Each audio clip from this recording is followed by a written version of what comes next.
Press pause, put the controller down. It's time to talk about something extra. My name is TJ Leo. And I'm Andrew. And do we want to date this video? Why? Do we want to say that today, like about 2.5 hours ago, it was announced that Highguard was shutting down?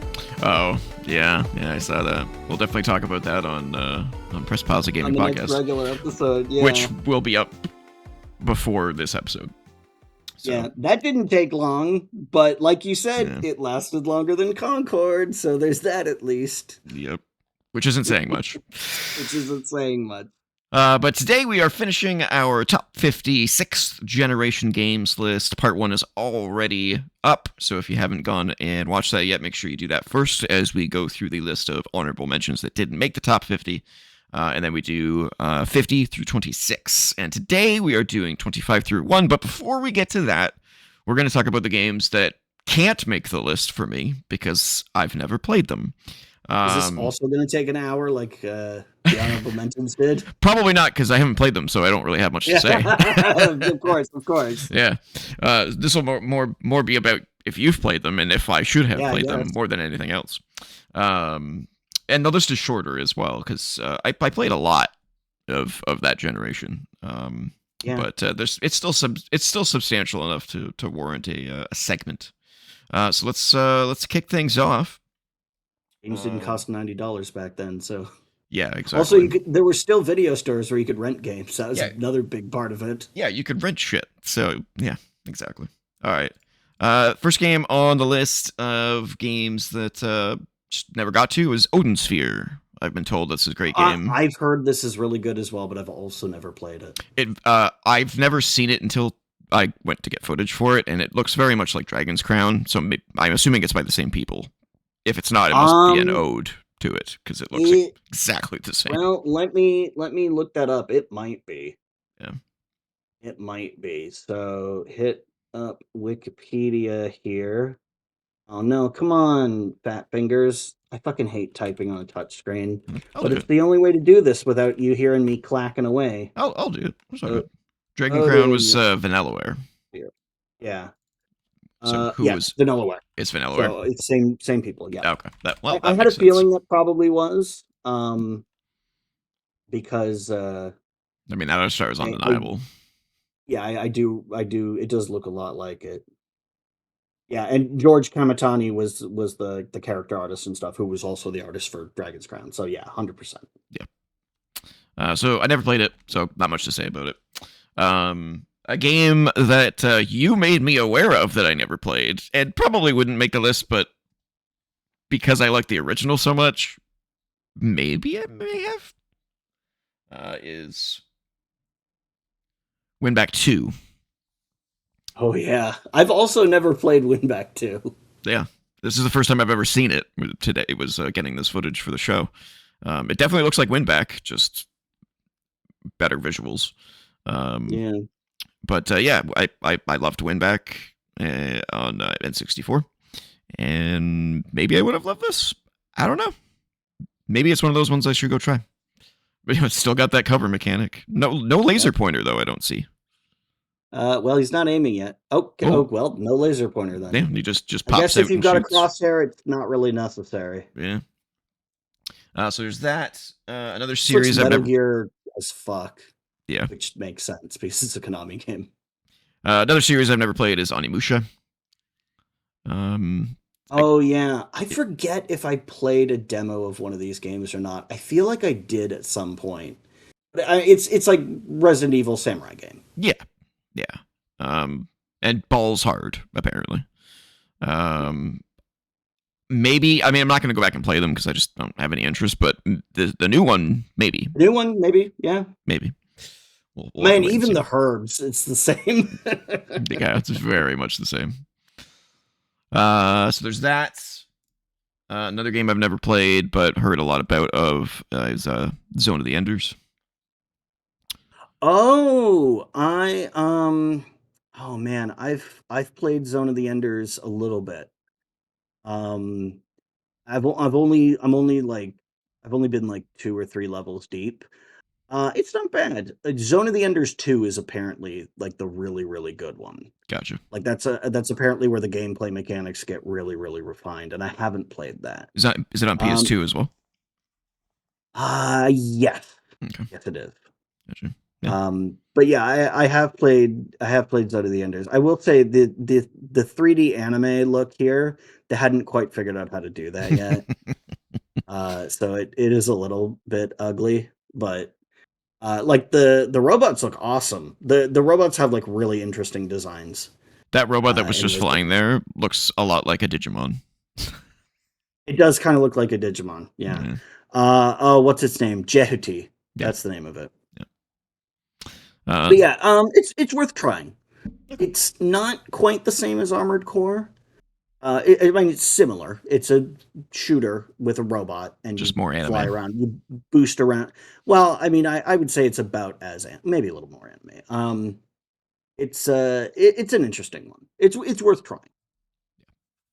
The next one I know you Also, it's love. set on the Halo ring, apparently. Yeah, I mean that's an old sci-fi concept for a space colony. for sure. Katamari Damacy. I think I played a demo at one point, and it's just not for me. But I know you and so many other people Yeah. love this Oh, I series. love it. Yeah, Love it, love it, it's love it. crazy. It's crazy Mhm. series. Another series of games that I've never gotten into is Disgaea. Oh, I've had a lot of fun, but if you've played one, you've kind of played them all. Yeah, again, they're too large of a game for me to get They're into. massive. They're Yeah, they're actually insanely huge. yep. And I do not blame anyone who doesn't have the time for that because they like you can rush through them if you want. It'll still take you a long time, but if you want to actually see everything that the game has to offer, it's insane. This is a game where you can have like over 1,000,000 HP and do like 1,000,000 points of damage and reach like level 9,999 because you can reincarnate characters and like send them back to level 1 but with their stats and then re-level them up and just keep doing that over and over again until the numbers just go to insane degrees. That's only necessary if you want to do like the super EX mode, ultra hard nightmare dungeon, like Gotcha. insane difficulty stuff. It's just there for the challenge of doing it. But yeah, there's a lot and there's so many of them. I think they're up to 7 of these now. Yeah, 6 or 7. I remember seeing 6 on the PlayStation Store. Yeah, and this kind of tactics game is just not for me. Yeah, I and if you've played Final Fantasy Tactics or Tactics Ogre, I mean, you pretty much know exactly what this is like. It's like any of those. There is some stuff like you can pick up characters and have like a tower of characters and then throw them around to like move them around the map. And then there's some like tower combo attacks in the later games and yeah like monster fusions and stuff. It gets nuts, but like it is for people who want to spend hundreds and hundreds of hours on a game. yeah yeah. I'm more into the CRPG and like XCOM type tactical Yeah. turn-based games.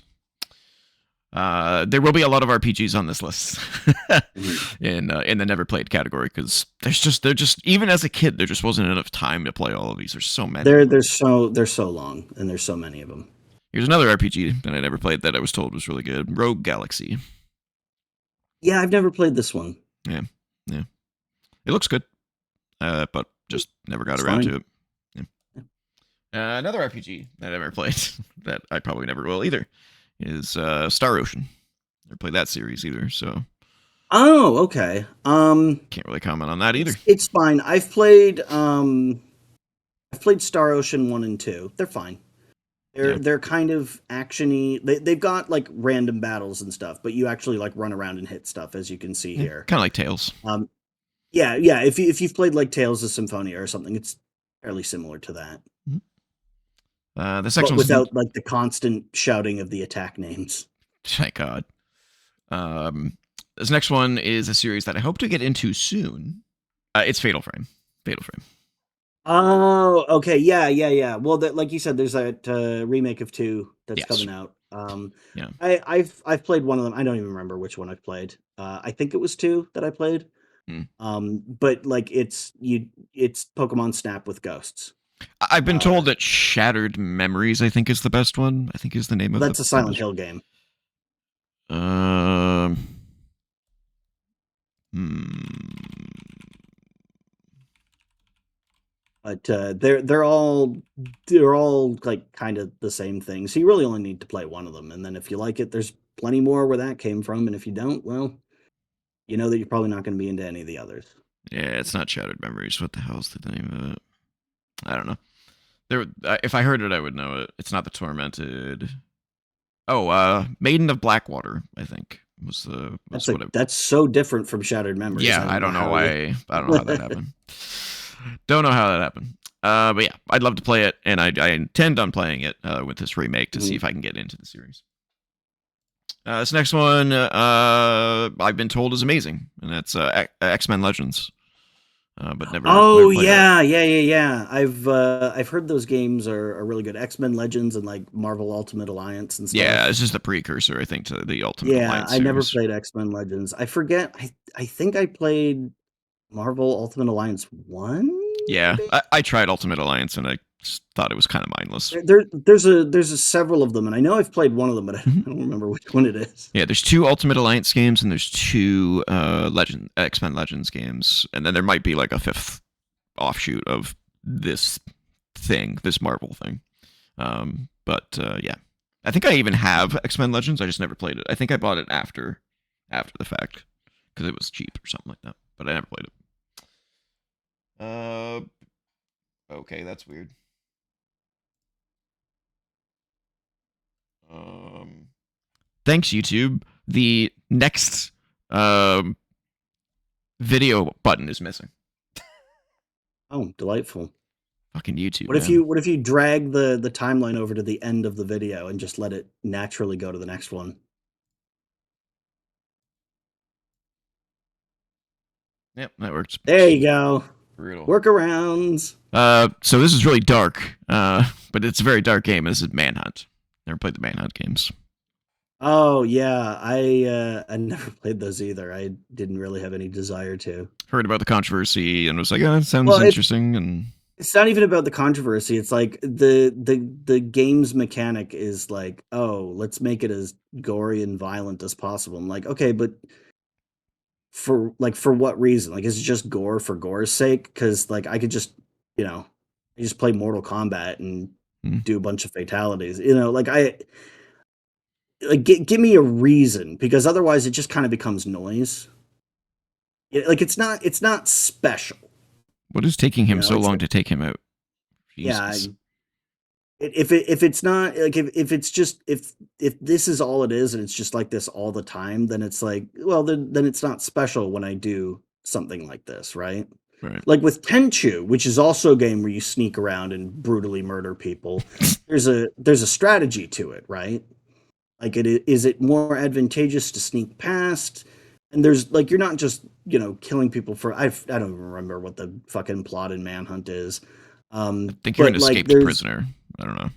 there's like you're on a mission to like kill evil people and their henchmen and stuff. So like there's some kind of context to it. Here it's just man, we wanted to make a super violent game for no reason other than violence. Like okay, I don't have a problem with violence in video games, but like Maybe I should try it and see what if there is any actual. do something special with it. Yeah.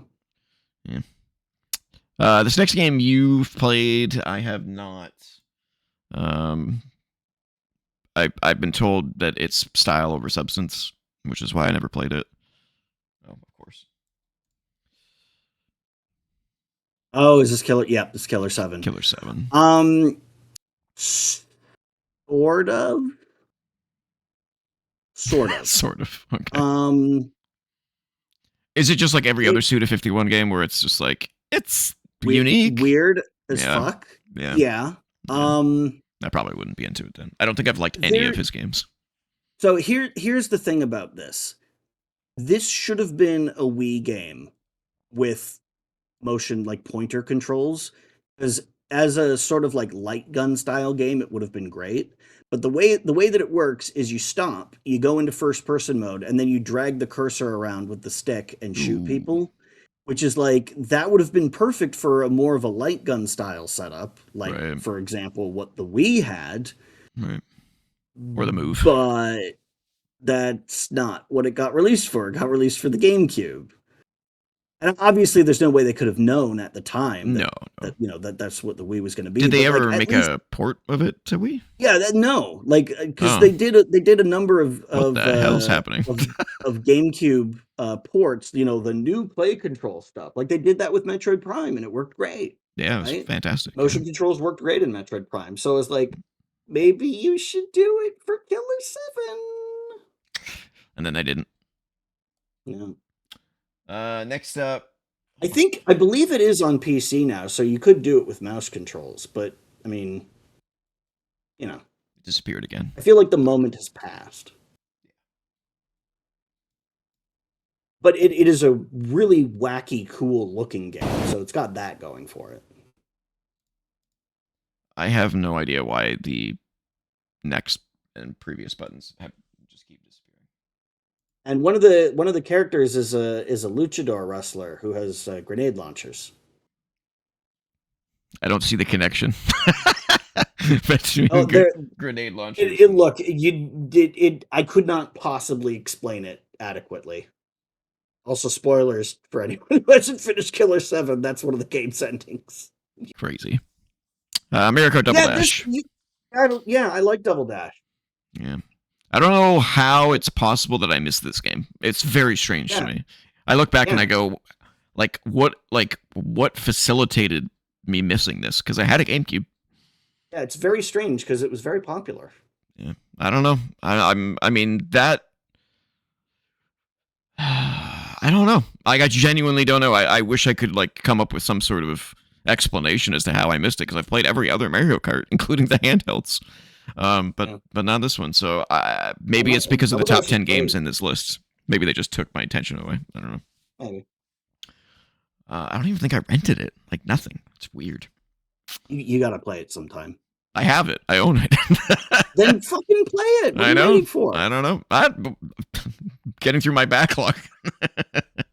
Just pop it in for 10 minutes and be like, is this something I want to play more of? Or, just so you'll know. Just so I'll know. Do it right now. No, don't actually. Okay, hold on. Right next is a game that you've told me about that I tried, but just couldn't get into it. Chibi Robo. Yeah, I like this one. But I get it if you're not into it. I think I may have been more into it back then. I think it's one of those, if you don't have the nostalgia for it, you're not gonna. Well, it's not even nostalgia for it. I enjoyed it. It's not like, oh man, this is so great. I used to play this. No, I thought it was a fun little. It's just got a lot of old school mentality design that kind of just is hard to go back and play if you don't already have a love for the game. That's fair. But it is cute. It's cute and very weird and very Japanese in its design. But yeah, I'm surprised they never remastered or re-released this in any way. It's kind of just stuck on the GameCube. Yeah, a lot of games are though. I wonder if it's in the Switch Online GameCube section. It might be. If you're willing to pay extra for that. Nope. Switch Online Chibi Robo. Yep, it is. Oh, okay. Well, there's that. Yeah, there we go. I don't know what the emulation is like for the GameCube on. Apparently it's fine, but I think could be better. I know the N64 one people were complaining. Yeah, the about. N64 needs work from what I've heard. Where were we in the list here? Oh, another RPG. Bait and Kaitos. Yeah, I never played this either. This was from that era of let's use cards for everything, and I realized that it's just using cards for commands and stuff. Mm-hmm. But I was so sick of that I was like, I'm not really interested in this. But I know that it was a pretty popular game for the GameCube. I didn't play any card-based games during this era. I didn't enjoy card games until the PS3. What about Lost Kingdoms? Lost Kingdoms? Yeah. Never even heard of that. Oh, really? I could have sworn you'd played that. Okay. Lost There were Kingdoms. 2 of those on the GameCube. It was a From Lost Software game. Lost Kingdoms. Yep. Nope. Don't recognize that. So that should be on the list. Apparently. We've talked about this one before. Kirby Air Ride. Yeah, I never played it either. It just looks frantic and weird. I don't know. Like, look at this. It looks like you're on speed. It looks like the rail grinding from Sonic Adventure 2. Yeah, like, how are you supposed? Like, why is this fun? Also, is that no? The footage isn't sped up because that No. clock, that timer, is ticking down at real time speed. So yeah, I don't know. Yeah, like this doesn't look fun to me. It just looks like chaos and bad graphics. I don't know. That's just kind of my thought. I mean, I don't know if I'd say it's got bad graphics. It definitely doesn't have the detail of some other games. But like, how else are they going to get it to render that quickly? Why does it have to render that fast though? Like, well, to I don't know. If you played the game, maybe you'd know. I don't know. I assume there's a reason for it, and it's not just for shits and giggles. But that's going to necessitate simplifying the rendering. Yeah. Not my bag. Although I've been told the new one is pretty fun, but I played a trial or a demo or something. No. It's not for me. Another one that's kind of in the same vein is Killer 7. It's 13. It's not really in the same vein. 13 is visually totally different. It's got that kind of like comic booky. Well, it's cell shading, but it's a shooter totally different style of cell shading, and also that's like saying, it's in the same vein as Wind Waker. No, it really isn't. No, I mean it's definitely different from that. Are they using Comic Sans? Oh, they might be. Wow, that's a choice. They might be. That's a choice. I mean, it's not that bad if you use the lowercase as well, because it's meant to be a very readable sort of handwritten style font. But yeah, it's like, look at Crossbow and Shotgun. Yeah, it's still Comic Sans. Like, why? Why would you pick that? Yeah, I think this game was remastered or remade or something like that. And and apparently it sucked. Apparently the remake was like really, really bad. Major Jones. They even so this is based on a comic book, and they even made a movie out of it. Really? Oh, was it Uwe Boll? No, Oh, it wasn't. Okay. It starred Val Kilmer and what? I forget who else. Wow, interesting. Yeah, just never got around to this one. I don't know if it's good, great, or mediocre. I think the story is like a sort of like a Born Identity kind of thing, where it's like a CIA guy who's got like amnesia because of some kind of brainwashing shit. He's like a sleeper agent or something. I don't know, something like that. I never played this. I meant to, but I never got around to it. Oh, nice shot. Dang. Yeah, I do remember there was that. That's cool. Where you get those like kill panels. That's pretty cool. Yeah, kind of a little Sniper Elite-ish there. Yeah. Next up is Metal Arms Glitch in the System. Was told was pretty good. Never played it. Yeah, me either. Obviously. But yeah, just a third-person action adventure. Looks cool. Just never got around to it. It's a PS2 game. I think it was on multiple systems. Except that's a GameCube version, because I can see the GameCube button icon. Oh, trust me, finding footage for some of these is, I take what I can get. yeah. I take what I can get. Next up is a big one that I missed that I really regret missing and just haven't been able to go back and play. That's that is not the game that I thought it was going to be, but this is Phantom Dust. Never played that. Oh yeah, I never played it either. Yeah, I feel like I probably would like it. It's a card-based game, and I like card-based games. I remember when they were trying to like remake it or something. Yeah, they made a big deal out of remaking it. I was like, Phantom Dust? What is that? I just never heard of the game back in the day, and I was like, oh, okay, this is I guess a remake of something. And then they jerked it around for a bit and then canceled it. Yeah. And some people were like really pissed because apparently there's like some hardcore fans of this. Oh game. yeah, Like, there's a cult following of this. They did release like a remaster of the original game that you can play. Yes. But which I think is what we're looking at right now. This is the one I was about to talk about. Just got them out of order. It's Jade Empire. Oh yeah, this is the BioWare BioWare game. Yeah. Yeah. it got I never insane played it reviews. either. Yeah, got insane Yeah. reviews at the time, and I just didn't have an Xbox at the time, and then I just kind of forgot about it. Um, but apparently, it's fantastic. Maybe it got like I wonder what its Metacritic is. Let's see.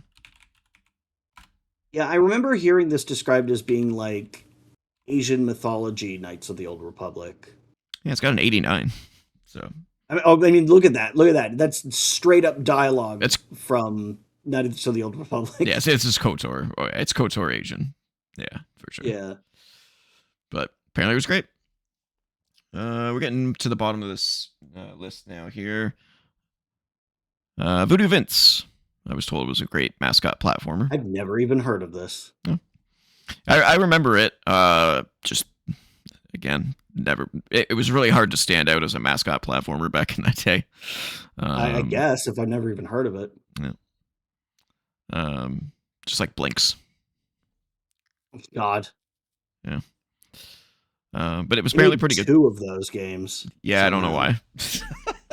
I think a lot of people bought Blinks the Time Sweeper because it was an Xbox launch game, and so they thought that there was a demand for it, but in reality, it was just like there was not much to buy at the time. Probably.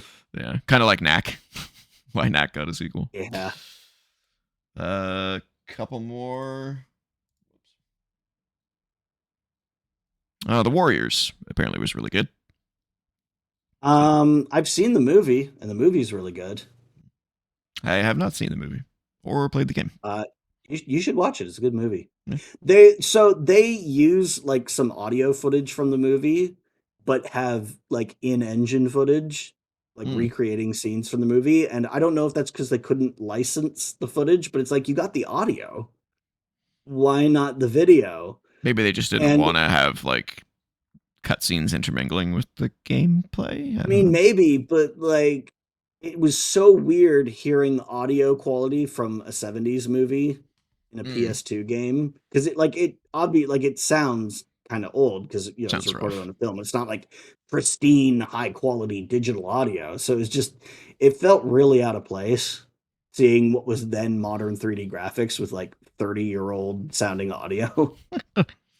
Definitely. This next one's also, I don't know what possessed them to say, yeah, we need to make a game based on the Warriors. There's been quite a few of those over the years where all out of nowhere comes, a license where you're like, oh, well, that's a choice, This next game is one that I really regret not playing. I may have played a little bit of it, but is it fucking 50 Cent Bulletproof? No, it's Bully. It's Bully. I've also never played Bully because I looked at it and was like, so it's just Grand Theft Auto Jr. Like it's GTA, but I don't get to like drive shoot cars. People or bang hookers. So or drive cars. What's the point? Yeah. Well, apparently it's beloved, so there must be something to it. I mean, I guess. I don't know. I mean, everyone likes a school drama. So I don't. I fucking hate school stories. I hate that shit.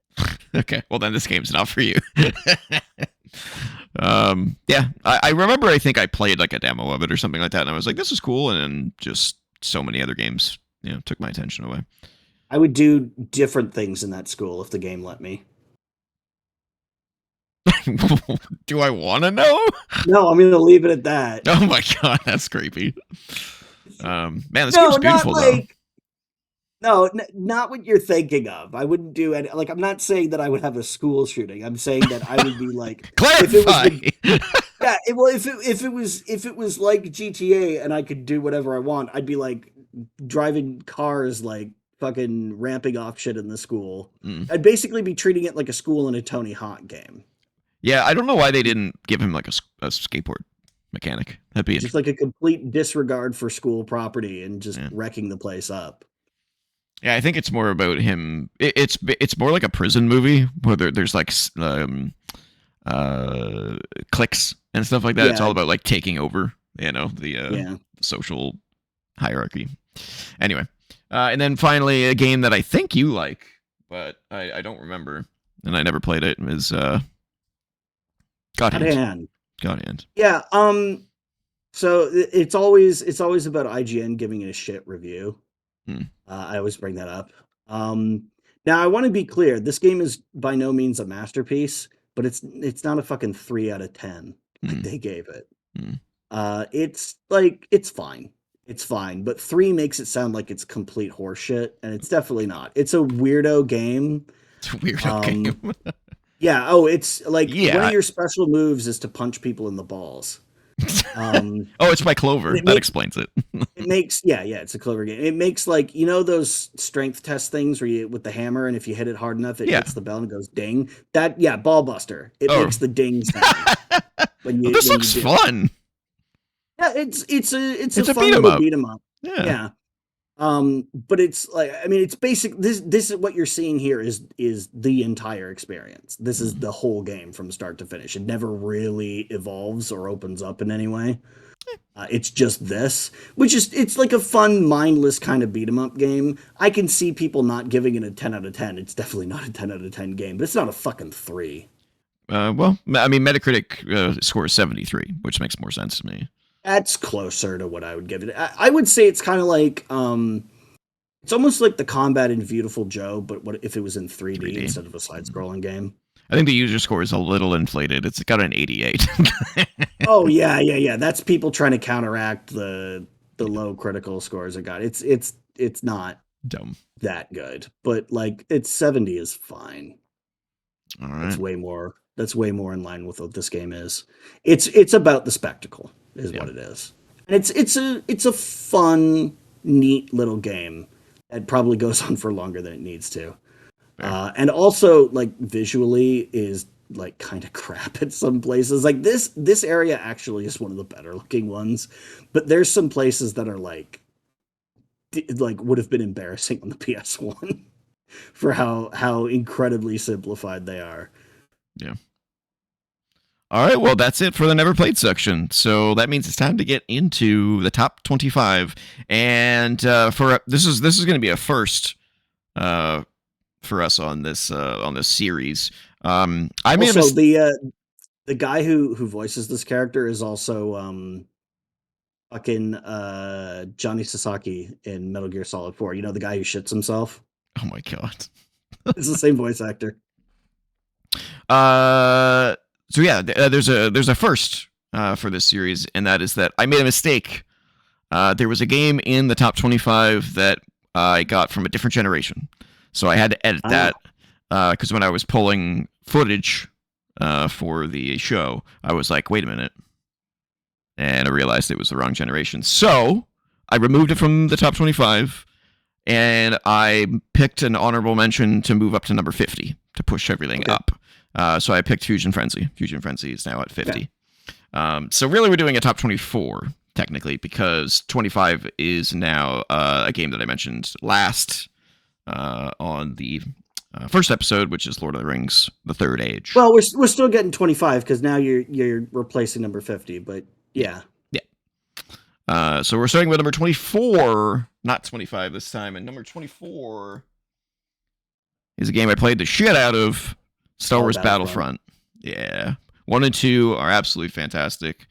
No contest versus the the remakes. Loot box bullshit.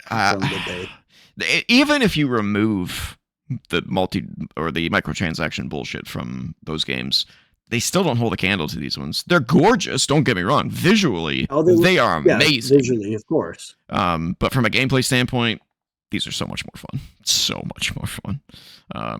To the point where I can play it today, which is why it ranked so highly on this list. So again, this is I can't remember the damn word we were using. Conglomeration? No. Consolidation. I don't know why I say conglomeration.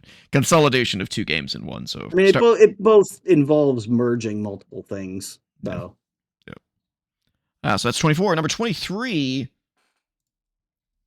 is a game I absolutely love and wish they would bring back in one form or another, and that's Full Spectrum Warrior. Oh, there it is. Yeah. Love this game. Yeah, this was a real interesting one. Yeah. I never played the sequel. Neither did I. 10 Hammers, I think it's called, but I think I just might have gotten my fill with the first one. Yeah. Yeah, I remember, and I've mentioned this before, but I remember when this game came out, I remember thinking they should reboot XCOM like this because that would be really cool. Yeah. And then eventually they rebooted XCOM like XCOM used to be. So Yeah. okay, Which is great. but yeah, this was a really interesting combination between a third-person shooter and like a turn-based tactical game because it's not turn-based, No, it's it's real real time, time. but it is tactical. Very And it's tactical. just yeah, it's just an interesting game, and I can't really think of anything else that's quite done this. It's tactical to a point of this game's more of a puzzle game than it is Yeah, it a really action is. game. It's figuring out like what is the best route to take. Mhm. How do I optimize for the situations? Because you got to lay down covering fire so that your guys can move without getting shot at, which is what's happening right here. Yep. You got to take shots at targets. When they present themselves, you have your two teams Yep. Your two-man of teams. four characters. Mhm. Yeah. Um, it's just it's It's an just interesting excellent. game. Yeah. Yeah. I don't know why they never made more of them. Well, Maybe other they're too than simple the today. two. Yeah, and like I said, I feel like I just kind of got my fill of the formula with the first one Hmm. and never really felt the need to play the second one. Are those on PC? I feel like they would be. Probably. I should go back and play those again because I haven't played it since the original came out. So 10 Hammers is on Steam. Okay. It's $10. It still looks like graphically really nice. I mean, Yeah. it's an original Xbox game, but Yep. like it still looks really good because there's a strong attention to the details that matter. Like obviously that bush there is a bunch of like 2D. cards with textures on it, Yeah. just sort of all stuck together. But like the important details are there. Like the important geometry is there. There's enough detail in the textures that you can like clearly see, oh yeah, that's grass merging into like the Sidewalk. concrete where the concrete's broken apart, right? Like it's getting into the cracks there. Like the textures tell you everything that they need to without being hyper detailed. Like it's a really really smart design Hmm. visually so that it holds up even like 25 years after it came out. And it was developed by Pandemic. RIP. Yeah. All right. Next up, another Army-ish game, kind of, but I guess kind of the opposite of Army. And that is Mercenaries. Now, is this Mercenaries or Mercenaries 2? Mercenaries 1. Mercenaries 2 is on the next generation. Oh, okay. Yeah, so Mercenaries 1, which is definitely a better game than the second one. I thought wasn't there a PS2 version of Mercenaries 2? Oh, maybe. I All think I there know is I was. played Mercenaries 2 on PS3, and it I'm wasn't gonna good. look that up. Mercenaries 1 was just a much better game overall. Unless there was a Really? Because Mercenaries 2 was maybe it had a PS2 version that was not just downscaled. Maybe it was like a full its own thing because they did a lot of that back then. there is a PS2 version. So the question is Um, it Mercenaries 2 like it is on next gen and it's just down res, Yeah. or is it like an actual separate sequel to Mercenaries 1? I'm not sure. But yeah, I did not like Mercenaries 2. It just didn't feel as epic. It didn't feel as grand. The destructibility wasn't as good. Really? Because I heard like really really good things about that game. People liked it, but obviously it didn't sell well enough to make a third one because they stopped after the second one. World in I mean, Flames. I never played them, so Yeah. because I didn't have like any of these when it came out. I don't think. I'm pretty sure that Mercenaries 2 also did away with the card system. Mercenaries 2. World of Flames. The only thing that I remember. Sorry, go ahead. I think what people remember the second one fondly for is the commercials. Well, yeah, that's actually what I was about to say. As I remember, they had that musical number in the commercial. Yeah, the commercials were really good. I still remember all the lyrics to that somehow.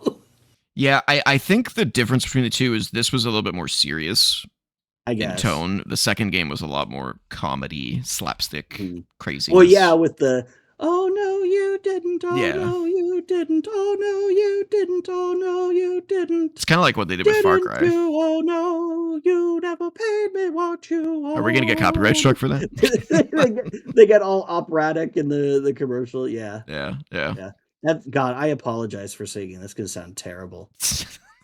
Well, you can hear yourself now. Yeah, I don't wanna.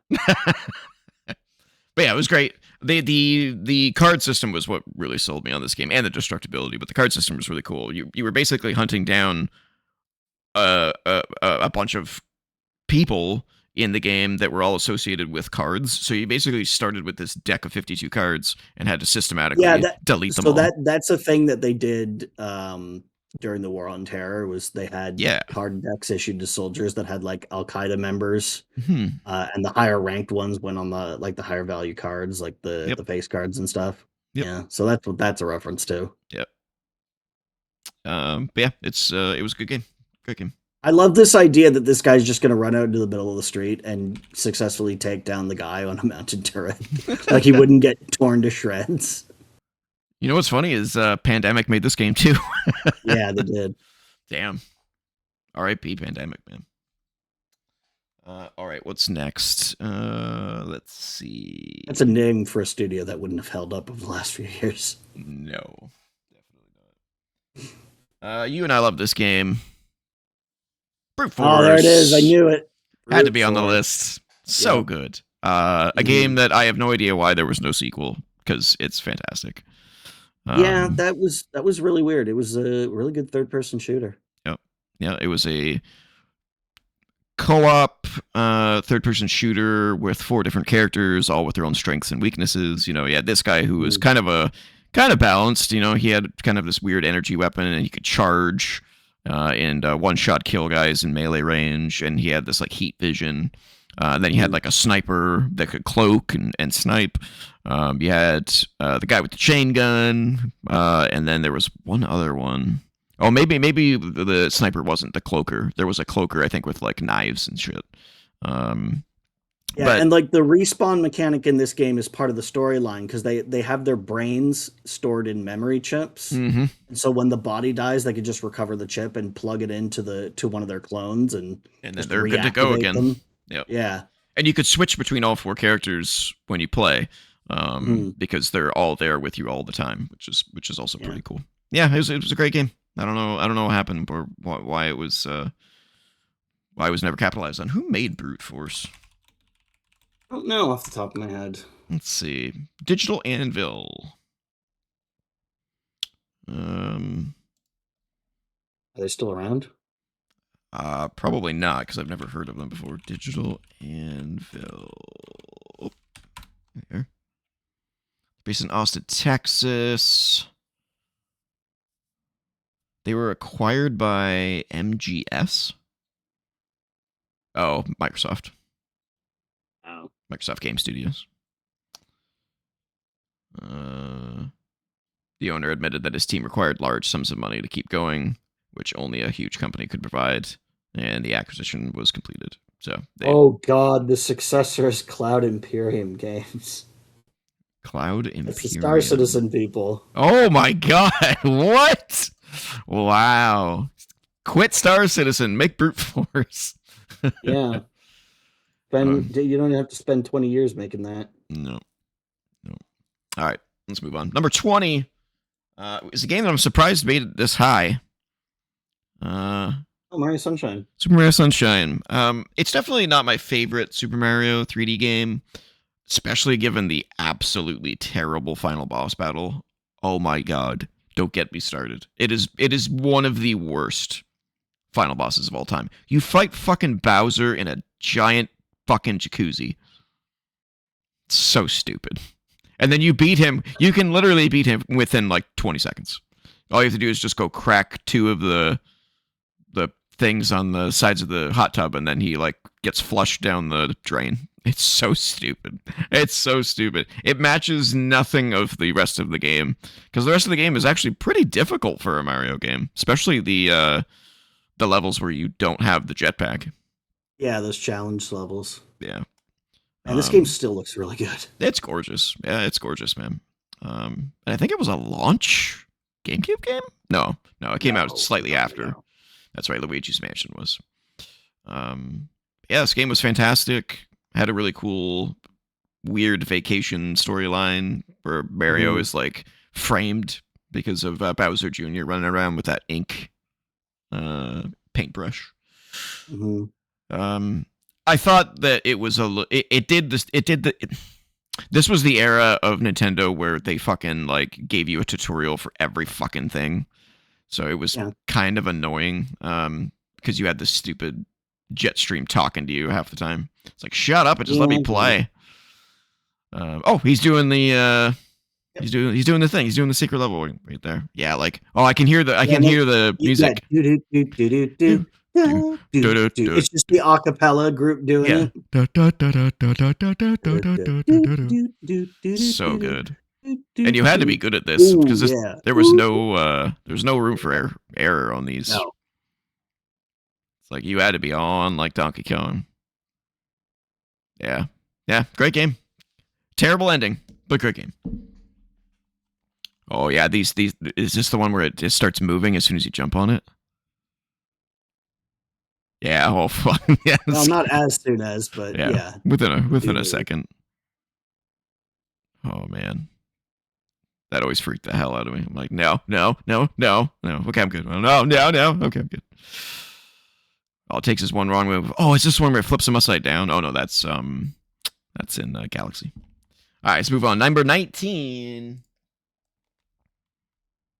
Metal Gear Solid 2. Sons of Liberty. Game. Great game.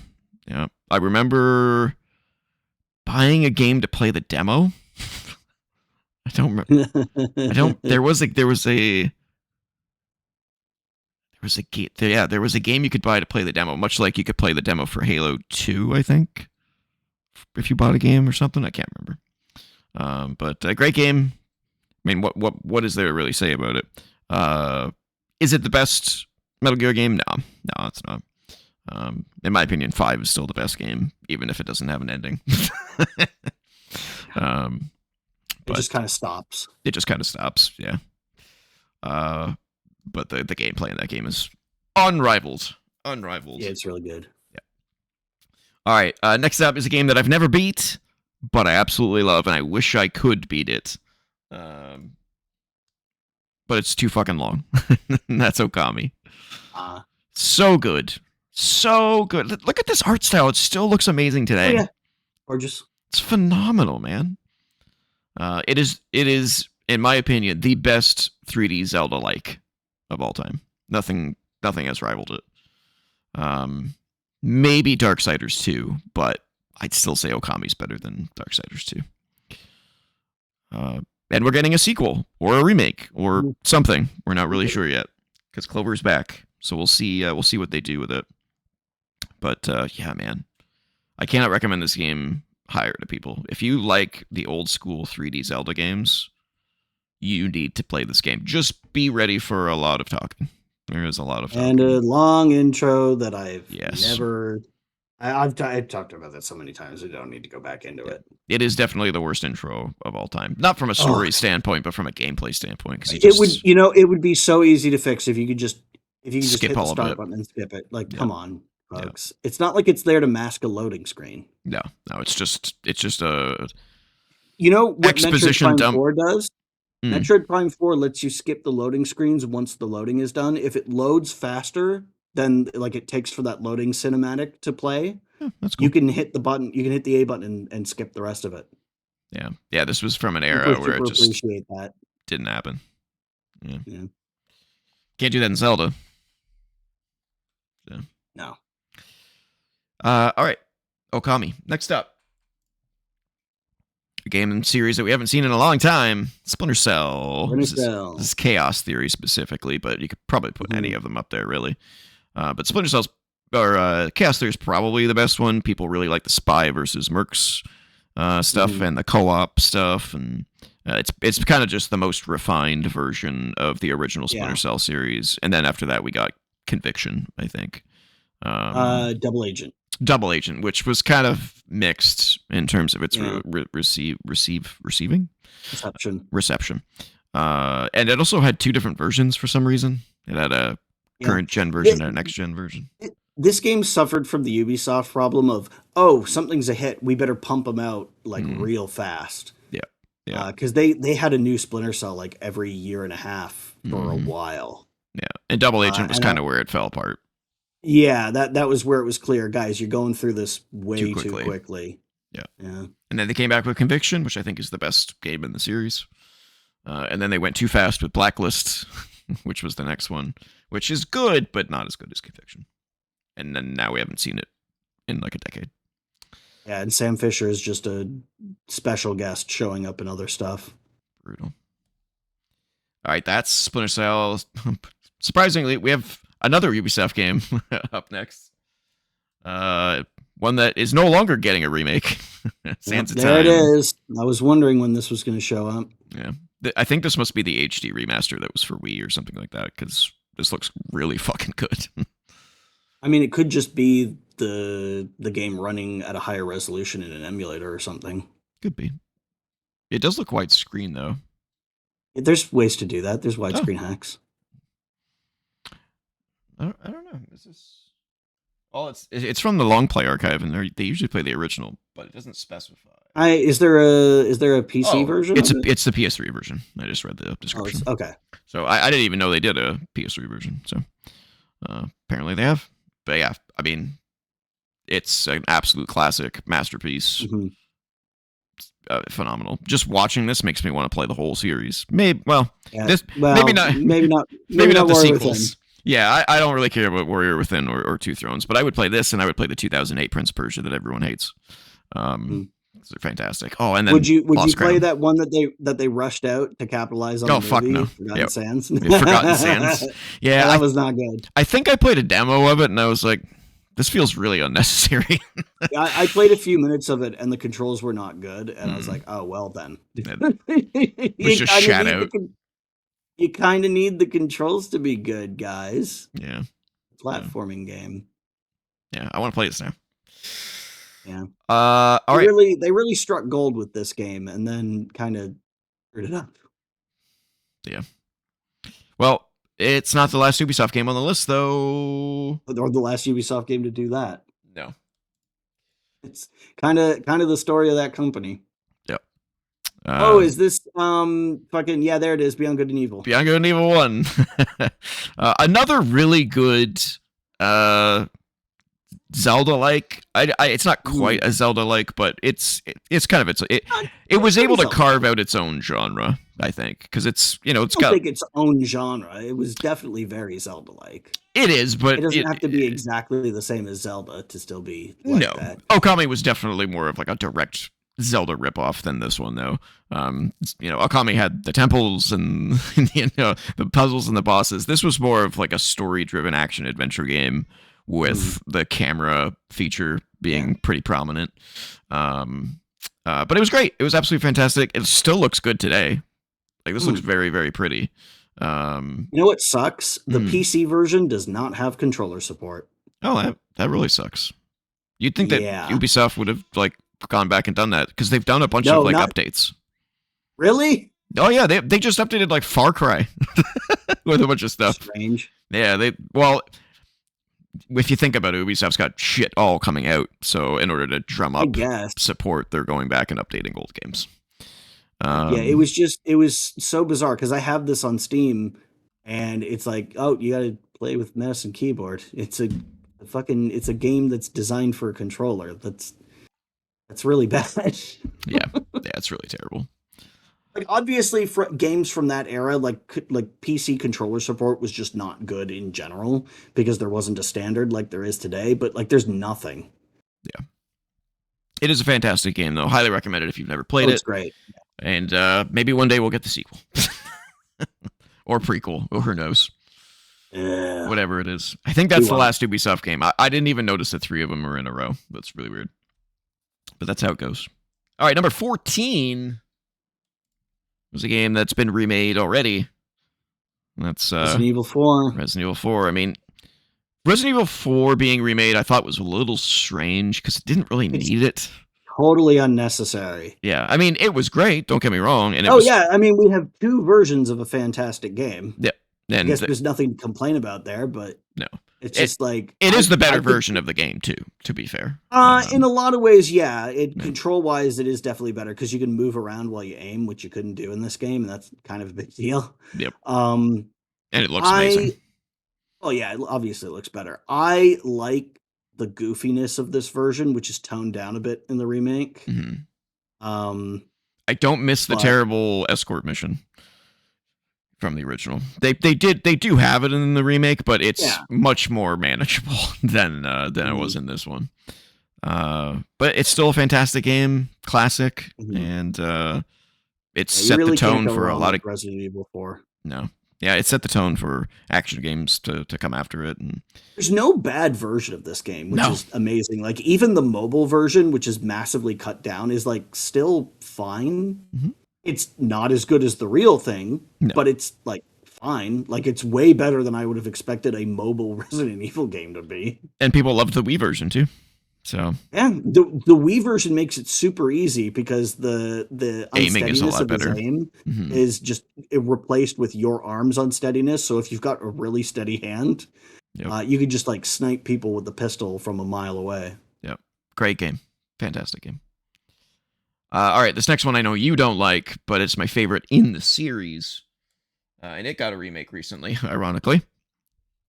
And that's Paper Mario Thousand Year Door, which is I mean, this I is the wouldn't say remake that I don't like these games. I just resent them for like not being Super completely Mario unfairly RPG. for not being what I wanted them to be. Yeah, And that's it. yeah. This I'm one's a definitely big the best baby one. man about them. There's nothing wrong a with them. big I'm just a big baby. a big baby man. Yeah. Man, this looks gorgeous. They did really well on the Yeah, remake. shame it doesn't run at 60.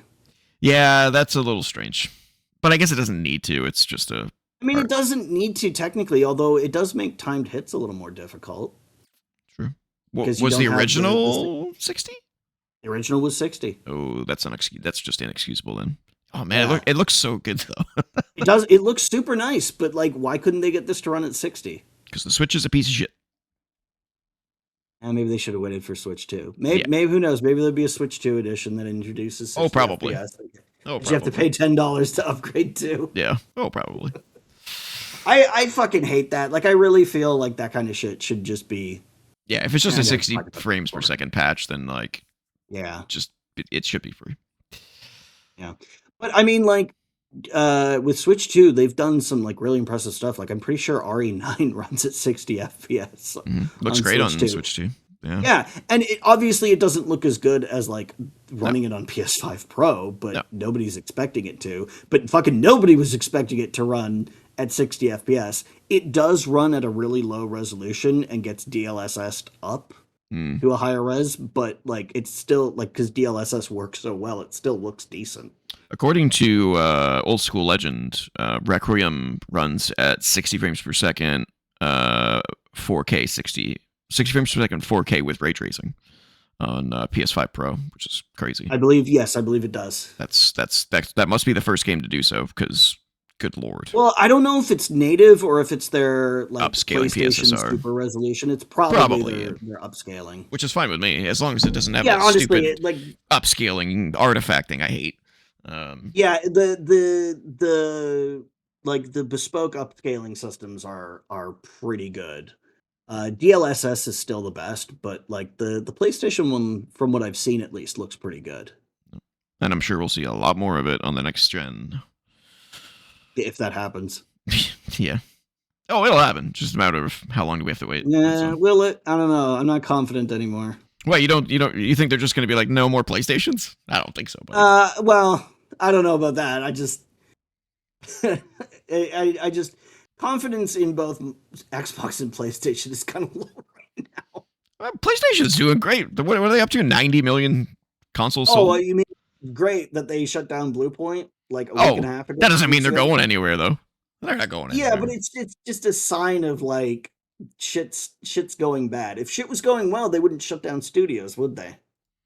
Well, that's what happens when you spend $200 million on a piece of shit game like Concord. Yeah, but that wasn't Blue Point's fault. You see what I mean? You see what I mean about confidence? Yeah, I think if you don't have the confidence that they're not going to have another console, you're crazy though. There's no way. There's just no way. Well, let me put it like this. I'm sure there will be a PS6. Yes. I'm not sure if it will survive to produce a PS7. Yeah, who knows? Yeah. We can't even tell what Xbox is going to do next. If I was a betting two man, gens from now. I would be willing to put money on the PS6 being the last. Well, maybe not the last thing with PlayStation branding, but the last like PlayStation system. So then, unless they do something incredible and turn their fortunes around. So But that's neither here nor there. So you're thinking there just might not be another console after that? Like it would just be PC only? I don't know. I have no idea. I mean, Nintendo's still kicking ass. That's a subject for a different day. We're talking about top 50s here from when things were better. I was about to say when things were good, and I was like, I don't know if I would say good. I don't know if the game industry has ever been in a good place health-wise, but it was definitely better. Definitely better. Absolutely. I mean, look at all these studios that we're naming that existed. Yeah. All right, next is number 12, which is another...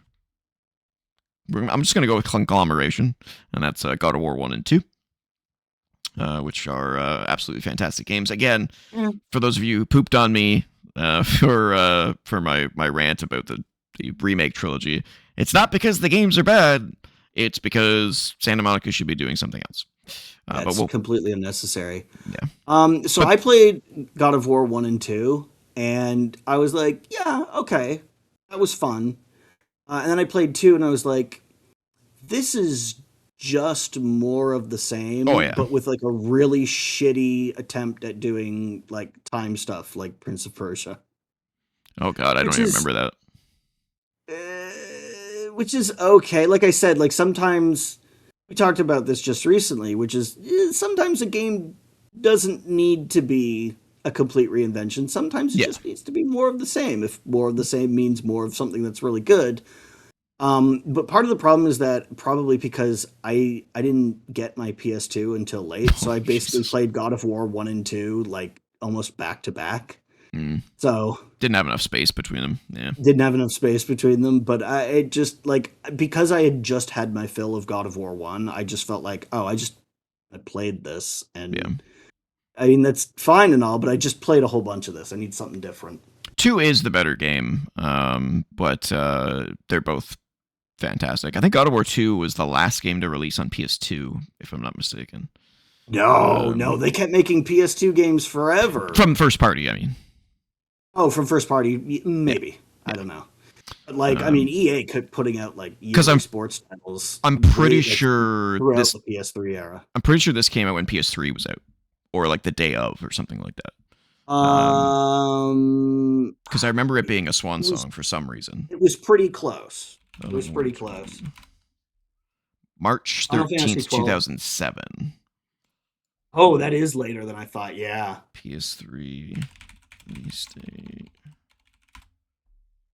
Yeah, it was several months after the release of PS3 it came out. Yeah, okay. Yeah, because PS3 came out November 11th, 2006. So it was a handful of months later. Yeah, but it was amazing. It was funny too because at the time PS3 when it was launching was not doing very well.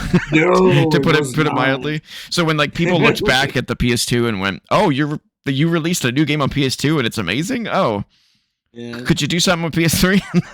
Yeah, God, those were dark days. Yeah. I remember like some of the things people in the industry were like Gabe Newell said something like PS3 is like so bad Sony should just say sorry, we're doing a do-over. And I was like, hey man, I love you, but that's kind of crazy.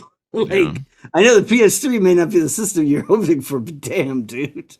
I mean, if they had the choice now, they probably would have gone back and redone it because of the cell architecture being completely a fuck up. Well, I mean, yeah, but like you can't launch a product like that and then just say, "Oops." Well, you can. Virtual Boy happened. Well, no, because they didn't then do another Virtual Boy. No, fuck, thank God. Can you imagine? Can you imagine Virtual Boy 2? Like think about Final Fantasy 14. Think about think about the effort that went into remaking that game, and it paid off. Yeah, but Paid that was off. one Yeah. game. It wasn't an entire ecosystem. Yep. Yeah. Well, and by the end of that generation, the PS3 won. So Yeah, well, they it pulled kind it out. of, yeah, but man, it was dark days at It the was beginning dire. there. Yeah. Especially like they kept hoping for, like, I felt kind of bad for Sony because like they were hoping for a hit, and like there was stuff that had the potential, but none of it was really landing, like Lair or Heavenly Sword, like just games that look. $599 US. Yeah, that was also a big problem. But like games where you look at it and you go, yeah, that could be good, and then none of them were like the thing that they needed. They Yep. were like, "Yeah, this is okay." Giant But enemy crabs yeah, for yeah. massive damage. Do you remember what the name of that game was without looking it up? Genji. Genji, yes. Yep. Yeah. Big pile of shit. That's what that was. Oh man. All right, that was number 12. Let's do number 11, which is Shadow of the Colossus, baby. Okay, so yeah. So let me have my piece to say on this. I hated this game on the PS2. Loved And I it. want to be very clear, the operative here is on the PS2. Hmm. It has nothing to do with the gameplay. It has Yeah. everything to do It's with the the frame rate. performance. It was garbage. The performance on PS2 was dog shit. Completely unacceptable. Like I genuinely cannot believe that this was released on the PS2 because it is unplayably bad. Like the performance is so fucking terrible. And at the times where you need it the most. Like this can't be PS2 footage. This has No, either no. got to be from the PS3 version. Yes. Not the Yeah, remake. okay. This is just the remaster. Yeah, this is just the re-release, which hardcore fans hated for some reason. I guess some of the visual effects don't look right or something, but like at least it runs at a steady frame rate. But like this on the PS2 would be like 11 frames per second. It really was that bad. Like it was horrible. I did like two bosses and I got to the third and I went, I can't do this anymore. It's unplayable at the moments where I need the frame rate to be steady the most. I loved the idea of the game. I mean, running around the big empty world was like meh, but again, I guess I just did that in Prime 4 and I didn't hate it there. Although to be fair, in Prime 4 I do have a cool space bike and not a horse. What's wrong with the Nothing against the horsey? horse. Okay. No, nothing. No, listen, nothing against the horse. It's just the cool space bike, man. I can't relate because I haven't played it. Well, it's. I mean, it's like playing Extreme G for a few minutes. But not as good. Well, I mean, it's not a racing game, but you know what I mean. Cool space bikes. Extreme G has cool space bikes. That's my point. But I don't fall. like, yeah, but I just. This should have been a PS3 game from the beginning. Like it's completely unacceptable that it performed that badly. Obviously, people still liked it though because it got Yeah, people are two. insane. It got a re-release and then it got a remake. Yeah, well, it got a re-release to make it a playable game. I I- maintain to this day that people only like this game because it was artsy fartsy, and then like, I mean, it's a good game when it runs well. So Like, I can't.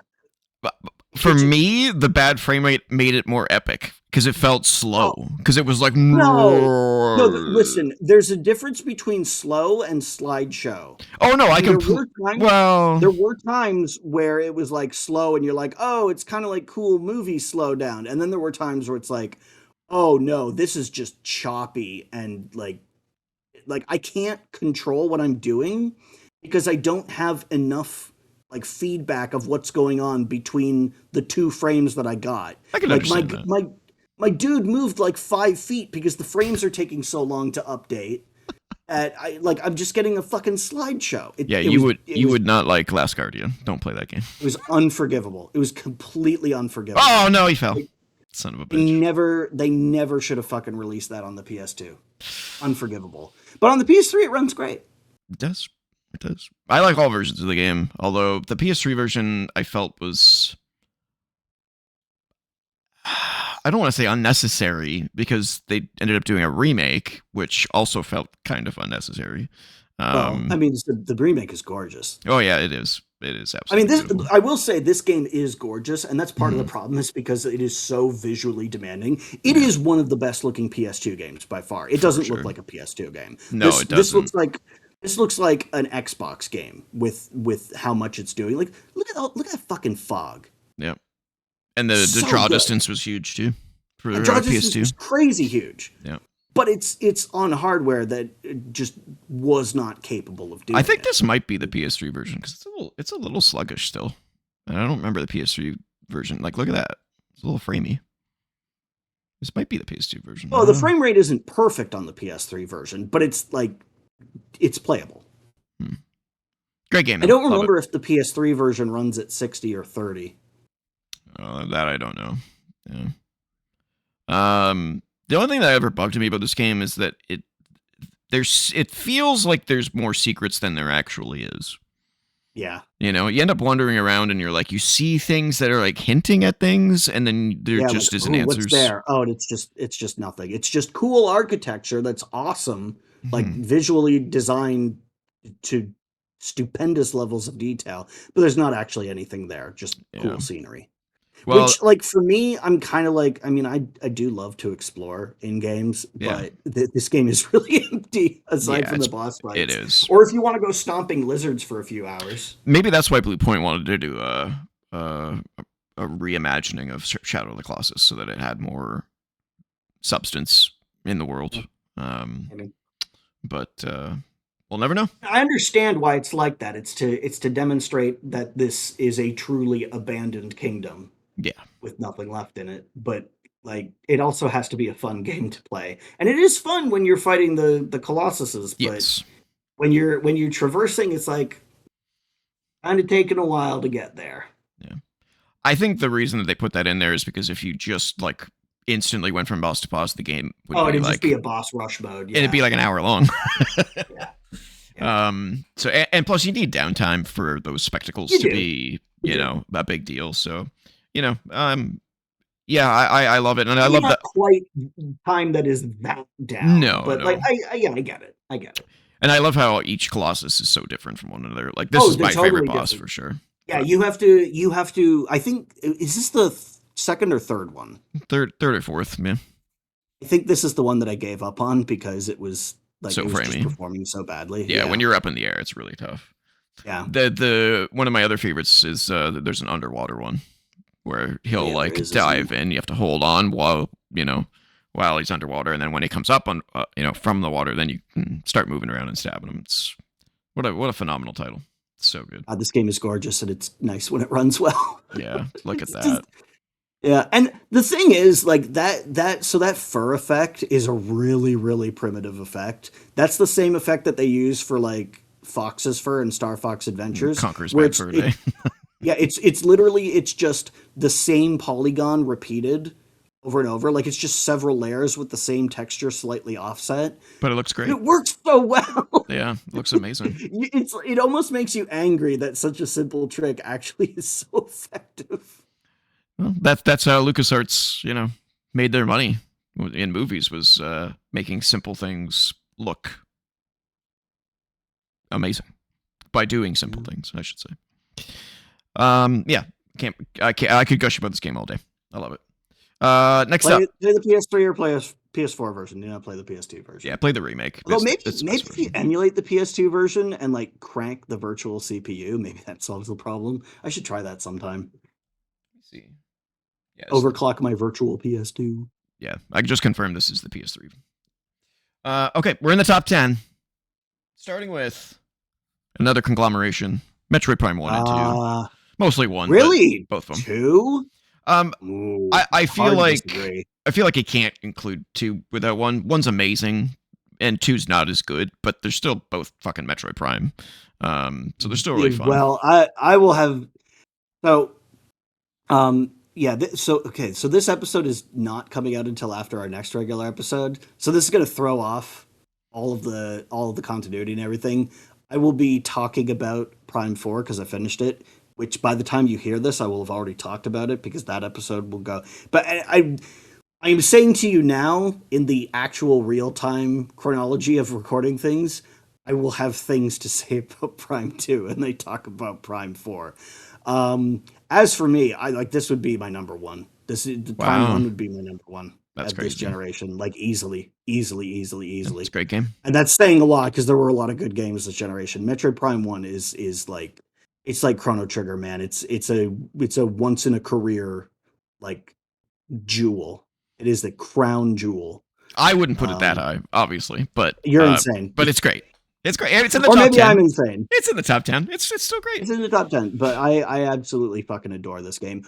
Oh, and so I found that there is a special build of the Dolphin emulator that does have mouse and keyboard controls. So if you want, you can play this with mouse and keyboard on PC through emulation. And GameCube emulation is actually really, really good.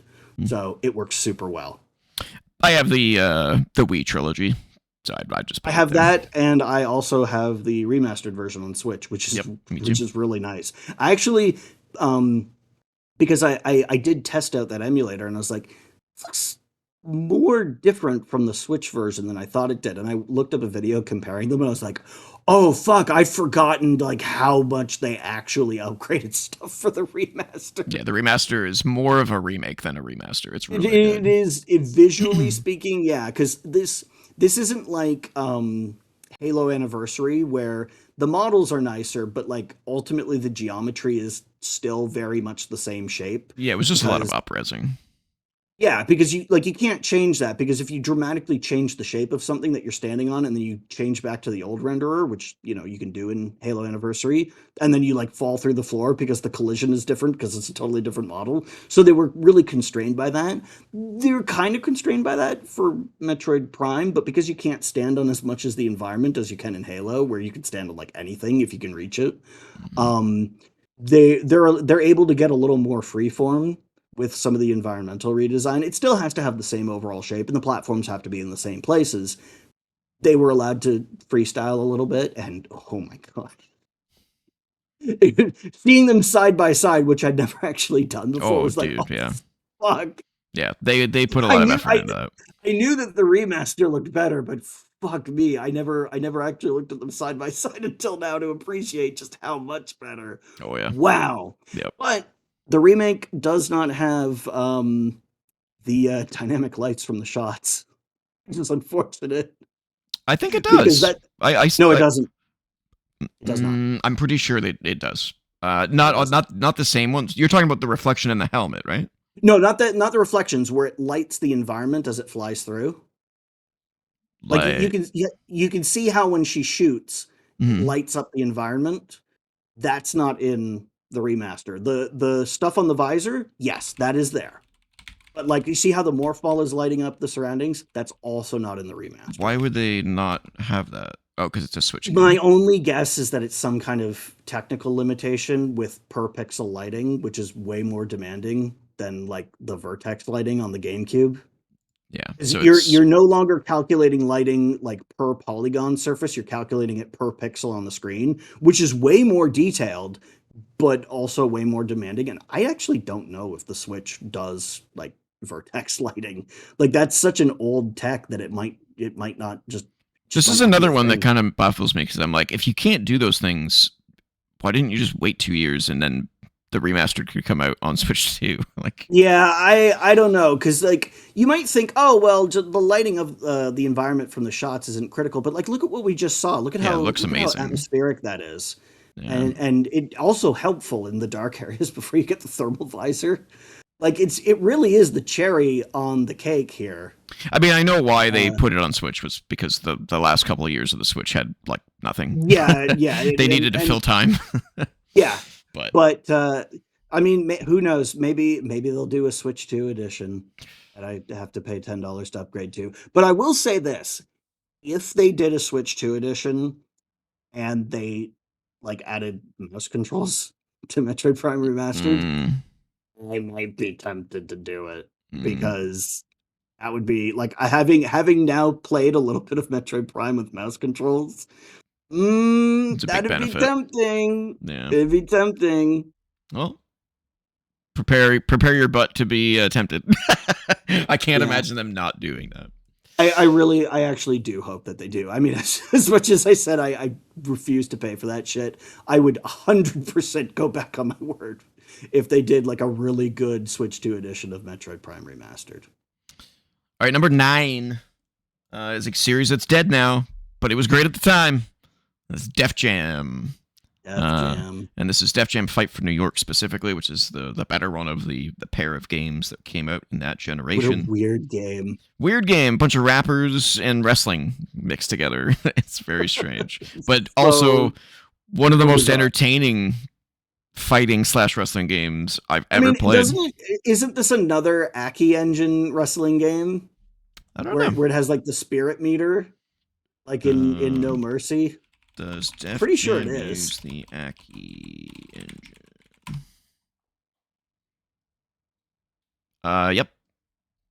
Yep. And it's so good. It's so good. Yeah, everybody loves it. Yeah. Like, how the fuck did this work? Yeah, the Aki engine is fantastic. I mean, just I can hear the sound effects. I can feel the crunching of the moves, and then you had the like super moves that like they would toss them up into the air and slam their head into the concrete.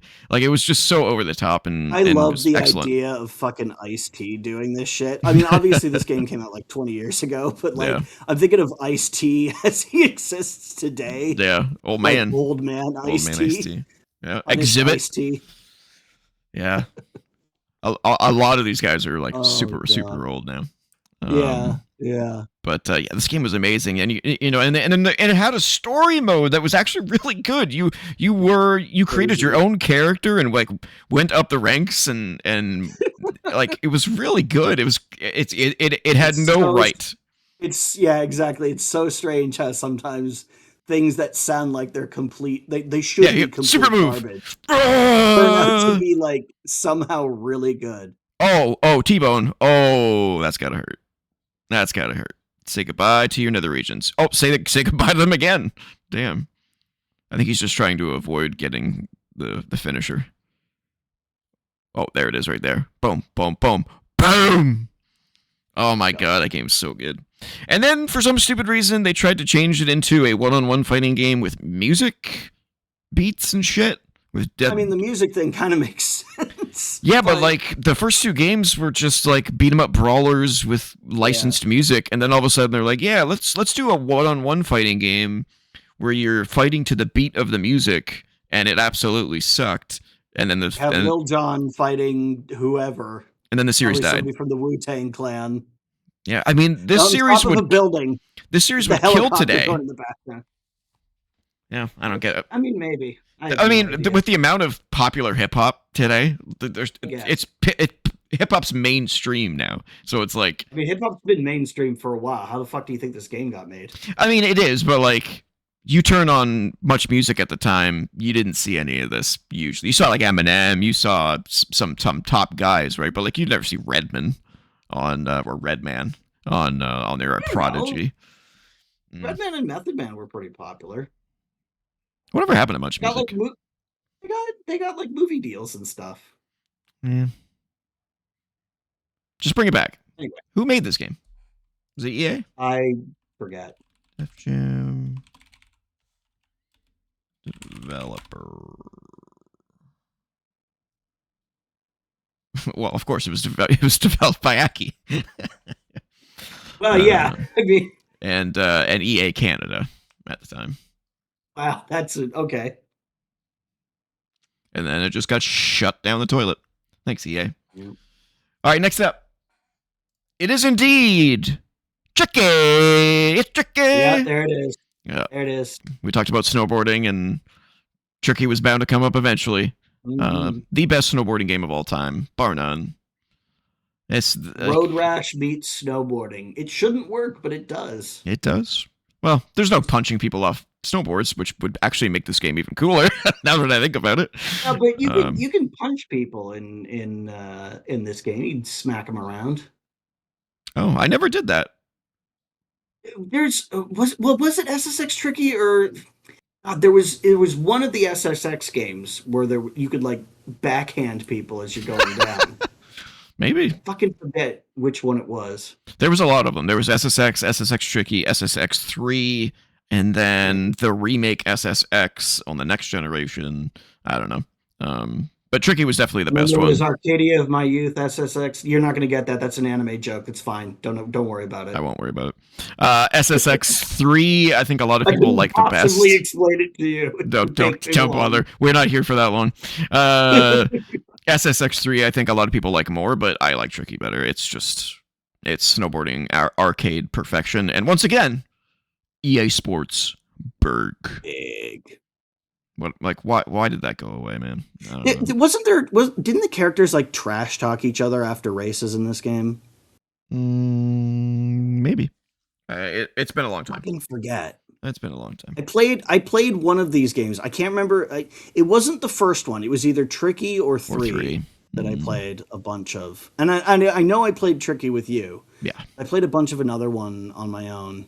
My only complaint against Tricky was that there was a lot of levels that had these kind of stretches of no jumps. And I'm like, WTF? Why are these stretches of no jumps? You need time to build up some speed. Yeah, but in order to build up speed, you need boost. And in order to build up boost, you have to do tricks. So you basically just waste your boost going through those areas as quickly as possible. I want to know who's painting these snowbanks. Yeah, what a pain in the ass that would be. Job. One person comes tearing down the track and just ruins all your work. Yep. You got up early to spray paint lines in the snow. This is another series I think that should make a comeback at some point. Well, if it was done well. Yeah. That's always the... yeah, because there really isn't any snowboarding games right now. Like I said, just Steep, and that game was not good. Steep, and that came out a few years ago. Yeah. All right, next up, number 7, one of the best horror games of all time. Eternal Darkness. Yep, there it is. Eternity's Requiem. Oh my god. Although there were some weird like shortcuts in this game that were taken that I thought was really weird, where some of the characters to acquire the book, they don't find it in their story. They go through a door. And then, is that what's happening right now? That's what's happening right now. they just get absorbed into it. They go through a door and they go into the hand dimension. Yeah. I can't believe how perfectly timed that was. I had no idea that was coming. But that's exactly what I'm talking about. No story explanation whatsoever. It's just, I went into this weird statue hand dimension and I got the fucking Necronomicon from Evil Dead. Blame Dennis Dag. That's all I got to say. Oh, I mean... to be fair, you'd have to blame Dennis Dyack for everything else in this game then, which is mostly great. Oh yeah, this game's fantastic. That's like the one problem I have, and it's like I look at that and I go, feels like it might have been a little bit rushed. Yeah, I think. Well, like even back in the day, I looked at that and went, I suspect this game went through a couple of like iterations. Iterations. Well, it must have, because it was originally going to be an N64 game. There you go. That's all the proof you need that they it came together in the end, but there was definitely some pieces missing. Some stuff got left on the cutting room floor, and some stuff I guess they didn't have time to make. Yeah. Still a fantastic game. Unbelievable. I would love for there to be a remaster that just fills in those cracks. I was really sad that his project failed to get a Kickstarter. Oh, the Kickstarter, yeah. Yeah, I can't remember what it was called, but it was basically a spiritual successor. Yeah, because Nintendo owns the IP for this. Yeah, which they're not doing anything with. Yeah, it's not doing anything with. I think it's because like Nintendo probably provided the funding for this, in exchange for having the IP rights. Yeah, probably. Because they did publish Shadow of the Eternals was the there you go. Was the spiritual successor in 2013. Yeah. So you remember I've talked about Code Veronica. I was like, it didn't quite get 3D environments Resident Evil right. This game did. Yeah. If Code Veronica had felt more like this, then it would have been fine. Well, aside from some of the weird story stuff, but that's a different matter. Yeah, entirely. for sure. This game still looks really good. Yep, and it sounds amazing. Super atmospheric. Yep. I would hate to play this game in the dark with the headphones on. The modeling, God, so good. Yep. And the fact that the sanity effects are like meta scares, It's like, oh, the TV's video signal failed, but you can hear yourself getting fucked up. Yeah. It's just a hallucination. Or the volume Or bar it's going like down. volume bar going down, Yeah. or fucking deleting your Your save save file. file. Yeah. That one got me for a moment. I had like 3 seconds where I felt like I was gonna throw up. Yeah, I was like, And then I was like, no. oh wait, you motherfuckers. Yeah. You're even doing sanity effects in the game's interface in the pause menu. You motherfuckers. I love it. But fuck you. Never have I been so close to shitting my pants while playing a video game. Yeah, That's it's the really great thing good. is the scariest thing about this game is like, because this is a long game, the scariest thing is the idea that your save data might get deleted. Yep. So they totally exploited that. So it's not just, oh, your character is afraid, it's you, the player, are now terrified. Yep. The blue screen of death was Uh, the worst one for me because it's I've told great. that It's story great. before, but I took my Yeah, GameCube yeah, back. yeah, yeah. The GameCube that you Yeah. thought there's something wrong with it. Yeah. I still can't believe that was allowed because that seems like the kind of thing that would fail like compliance. But I mean, I guess like if they're gonna fuck with like the memory card stuff, then nothing's off limits. 'Cause Nope. that should fail compliance as well. But I guess Nintendo was cool. It with definitely wouldn't pass compliance today. That's for sure. No. No, not even remotely. No. But back then, I guess standards must have been a little bit looser. Yeah. Because like that is some Hideo Kojima level shit. Like Mhm. reading your memory card and telling you what other Konami games you've been playing or something. Yep. I love it. Oh, I love it. Which actually, now that I think about it, makes a lot of sense because these guys also handled the Metal Gear Solid remake. Yes, they did. The Twin Snakes. Yeah, yeah. Did this game ever get put on Switch Online? No. I don't think so. Nintendo Which is a owns the shame. IP. Oh, that's interesting. They do keep renewing the trademark. Well, yeah. I mean, So they know it's there. probably, yeah. I mean, but like that's a protective measure, you know. Yeah. Ah, man. So just can you imagine this game done with like ray traced lighting? Like how fucking creepy would that look with like all the glyphs that like all the sigils that show up when you're casting spells like this? Like having like because they already do real-time lighting here, but can you imagine if that was like ray traced accurate? Holy shit. Oh, it'd be nuts. I'm looking at a interview with Night Dive Studios, Stephen Kick, Oh, and yeah. he said that quote, I will say there's another game really high on the list of games that I would love to remaster, and the top one would have to be Eternal Darkness.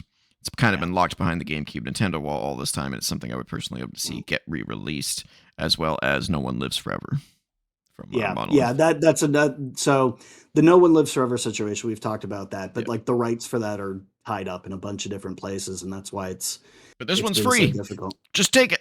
Come on, Nintendo. You can do it. Yeah. Yeah. All right, we're only Oh, man. into the top 6. We're in the top Those 6. Night Dive folks, I like that they first of all they put in the work and also they listen to people and they know like they'll say like, yeah guys, I know you want No One Lives Forever. We want it too. But it's been a real pain to try and untangle that web of who owns what. They're owned by Atari now. They are owned by Atari. I hope that doesn't go poorly for them. Yeah. All right, number 6. One of the best racing games of all time. Yep. F-Zero GX. Another series that just Yeah, the Nintendo's not done shit with. Nintendo just keeps it in the vault. Well, aside from F-Zero 99, but that's not what I mean. No, new game. Yeah. And yeah, I mean, if you like fast-paced racing games, this is the best one of all time. Period. End of story. You're not going to find a better fast arcade racer than this. It's amazing. Runs at 60 frames per second. It's faster than balls. You got to be good. You got to be good, especially in those later levels. Like this one, I think this is Big Blue. Big Blue is a crazy long track with just nail-biting 90-degree turns. Yeah, look at this. Jump. I was yeah, this guy sucks. Complete dog shit at this game, but I had fun playing it. And that's the thing. If a game could be fun even when you suck complete ass at it, that's a sign of a really good game. It's like, I got my ass kicked, but I had fun. the entire time. And look how many freaking racers there are on the track at the same time. It's Yeah. amazing. Oh, there's tons. There's 30 30 racers. people. That's just. Yep. I mean, just seeing all the little dots. Like, look how many right Mhm. angles there are here. This is a brutal Yeah. track. This guy's not very good though. He's bouncing off the walls like a ping pong ball. But Well, it's he's going great. at like he's going at like 1,000 miles per hour. Well, it's true. But when I played this game, when I got in the zone, never touched a wall. Yeah, I love this game. But yeah, you have to really get used to it. I'd be playing more like this dude. I was never good at this game. Yeah, this one and Wipeout HD, I kind of got into like you get in the zone and you're just like flowing through it like butter. Yeah, I don't have that for racing games. So good. I mean, it took a long time to get that good. That's for sure. But yeah, F-Zero GX, bring us a remaster of this. Do 120 frames per second version of this on Switch 2. Oh my god, can you imagine? Beautiful. All right, we're in the top 5. Starting with Zelda Wind Waker. Love me some Wind Waker. I don't like the Triforce hunting part, but I love the rest of the game. I never had a problem with that, but I acknowledge that because you had to find like 9 pieces or 8 pieces or whatever, right? I think it was 12 in the GameCube version, and they shrunk it down to 5 in the remaster. I think it's even less than that, isn't it? 3 in the HD version. Wind Waker Triforce Quest. Let's see.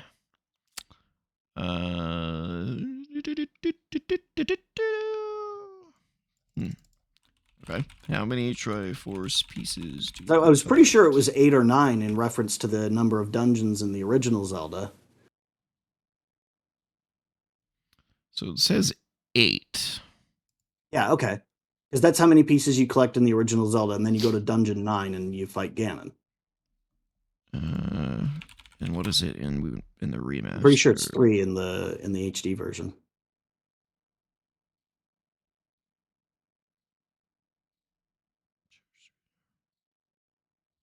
Wow. Some of these answers makes no sense. It says you collect 8 Triforce shards to complete the Triforce of Courage in the remaster. And while the total number of shards is the same as the GameCube version, the HD version significantly reduces the effort by requiring only 3 charts to be deciphered by Tingle, while the remaining 5 shards can be found directly, whatever the fuck that means. Okay, I don't. Okay, whatever. No idea. Point is, they simplified it. Yeah. I didn't play the HD version because, like, I'd already played this on GameCube. They also didn't add like a fuck ton of bloom to the HD version and make it look like really, really blurry. I don't remember. Yeah, I don't remember. I think I only have. If I look over here. Yeah, I only have the GameCube version. I don't have the HD version, I don't think. Yeah, I have Skyward Sword and Twilight Princess HD, but I don't have Wind Waker HD for some reason. Not sure how that happened. But yeah, this game's amazing. It's got a beautiful soundtrack, amazing visuals. One of my favorite parts of the game is when you go through Hyrule Castle for the first time and you hear the classic Hyrule song from the Super Nintendo, but it's all like eerie and like high pitched and just sends a shiver down your spine. Like it's just.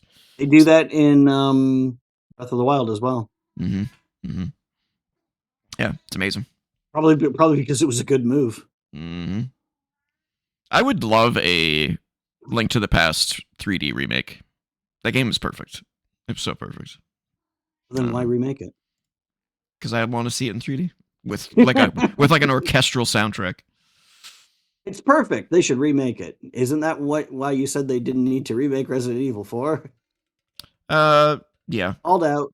That being said, though, the Resident Evil 4 remake is the best way to play it. Oh yeah. It's great. It's fantastic. Yep. All right. Number 4 is another conglomeration, and that is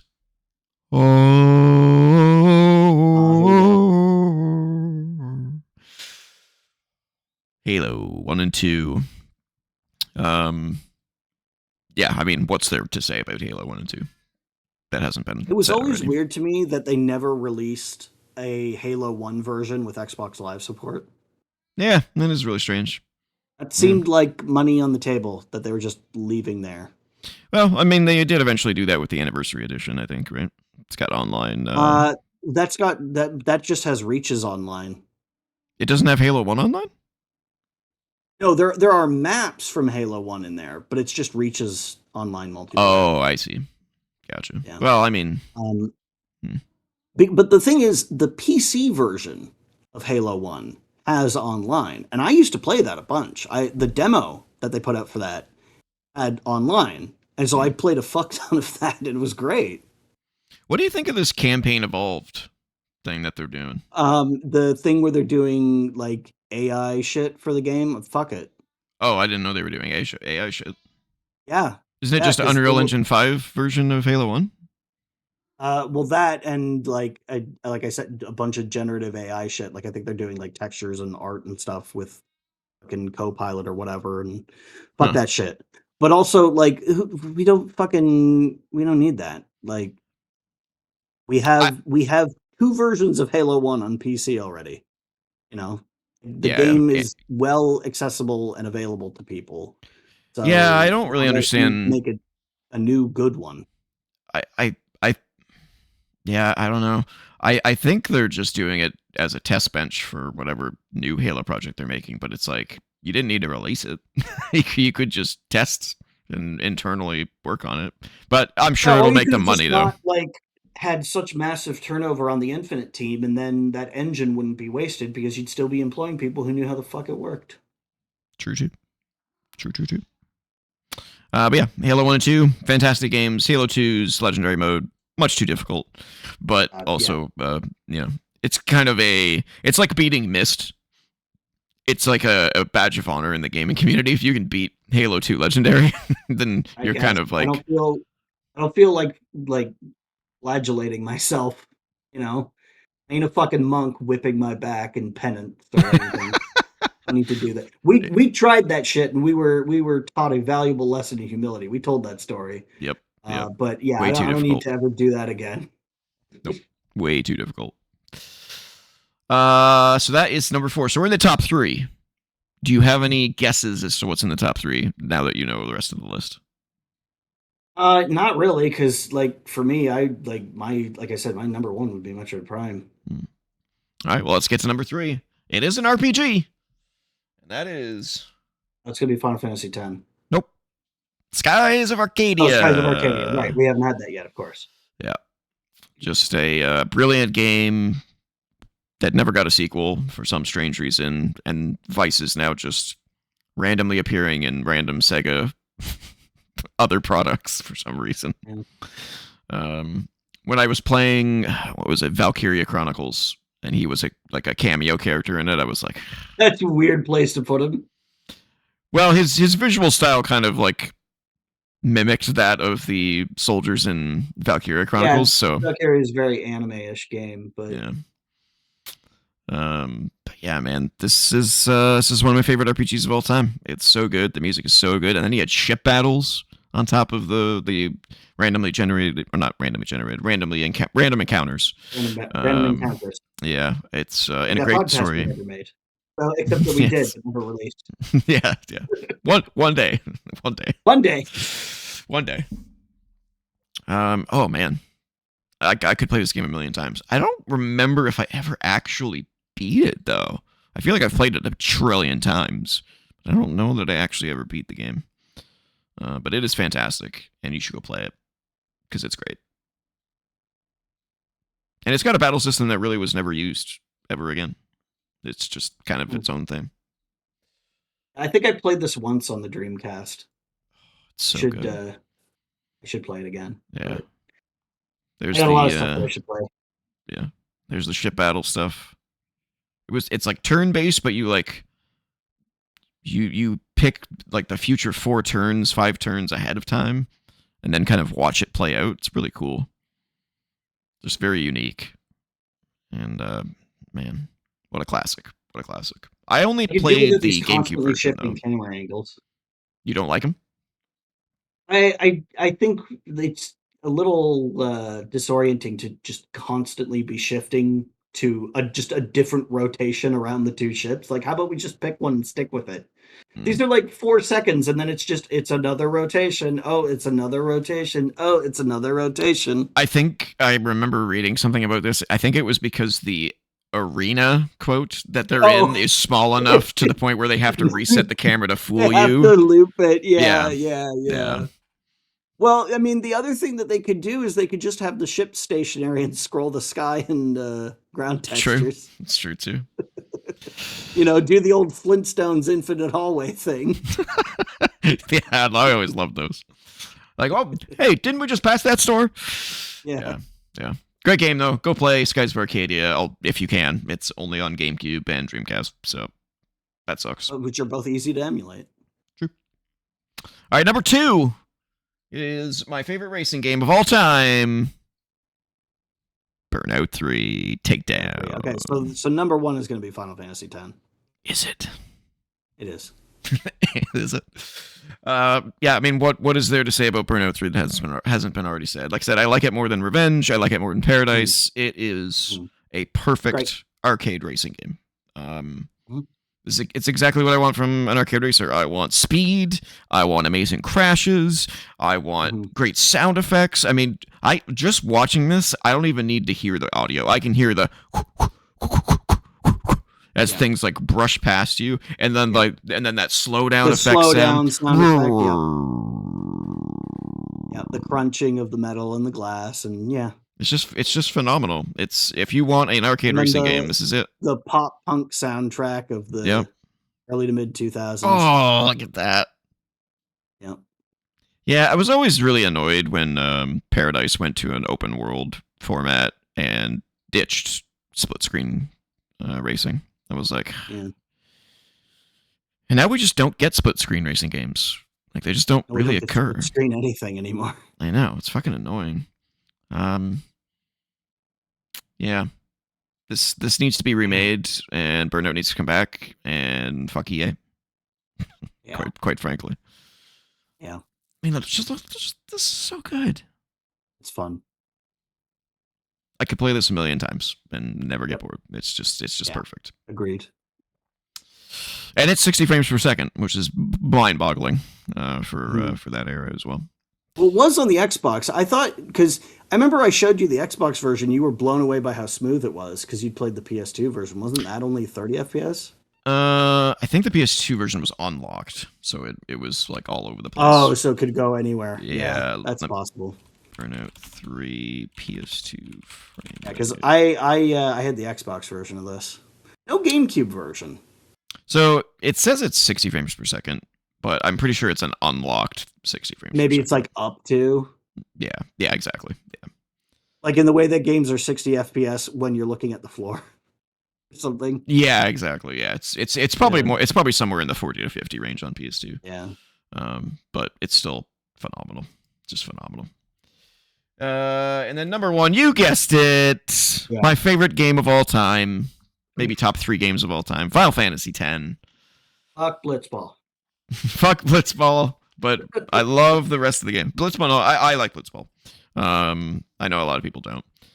It gets really fun once you get, past the initial your team sucks part of the game. But even if you don't play Blitzball, the story is amazing. The music's amazing. The battle system's amazing. The bosses are amazing. There's like hundreds of hours of content in it if you sink your teeth into it. I really like the visual design. Lulu's stupid fucking dress notwithstanding. Just a lot of belts. Out of belt. Yeah. But like this there is no other Final Fantasy game that looks like this. It's just it's got such a different vibe to it. It's great.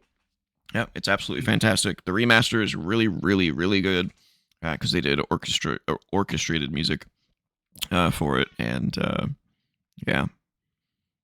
it's another one that I'd love to see a remake, just to modernize it, and maybe improve some of the voice acting. But it kind of was like the swan song for this type of RPG. This type of RPG just stopped happening for a while. I mean, they'd been making those kind of RPGs for years, and now they had the tech to do something else. I think that's why it happened. Yeah. You know? Yep. but phenomenal. One of the best games of all time, It's in a my good opinion. game, but I hate Blitzball. Luckily, it's not required beyond one game. Yeah. And you don't have to win or lose. Or you don't have to win, I should say. You could lose. Yeah. I want to win. You can win it. It is possible. I know, but I don't want to have to keep playing it until I get lucky and win it. You do have to get lucky, though. Here's what I'll do. I'll send you the save file, and then you do it. Nah, I'm good. I did it enough times on my own. I don't have to do it for other people. But yeah, that concludes my top 25 sixth generation games list. What's yours? Where do your favorites lie? Did any of your favorites not make the list at all? Did some of your favorites not make the honorable mentions? I'd be very curious to see if there's other games that people would put on this list that were not mentioned at all during this 2-part series. So make sure you leave a comment and let us know. Or join the Co-op Club Discord community server where you can find myself and so many others. People mad because there were no PC games here. I will reassure our viewing audience that one day we will do a PC exclusive list that will span there's the no time. mention of Half-Life 2 here. Nope. No.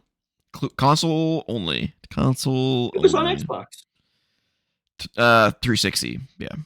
Oh, it was on the original Xbox as well. Really? Yeah. Well, no. It wasn't the greatest version. There you go. No. It was there. That's why it's not there.